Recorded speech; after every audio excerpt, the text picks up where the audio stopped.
സീതാരാമായ ഭദ്രത്തെ രാമന്റെ സീതാദേവിയെയും ലക്ഷ്മണന്റെ ഊർമിളയെയും അതുപോലെ കുശധ്വജന്റെ 2 മക്കളെയും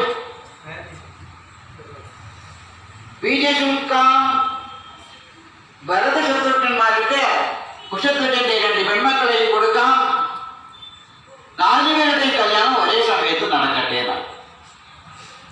സാധാരണ ധർമ്മശാസ്ത്ര പ്രകാരം ഒരു കല്യാണം നടന്നാൽ ആ വീട്ടിൽ ഒരു വർഷത്തേക്ക് വേറെ കാര്യം ശുഭകാര്യമൊന്നും പാടില്ല. ഇവിടെ ഒരു ദിവസം തന്നെ 4 കല്യാണം നടത്താൻ പാടുള്ളൂ.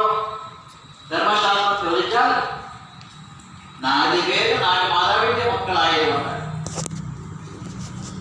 പിന്നെ 4 മണ്ഡപത്തിൽ വെച്ച് ഒരേ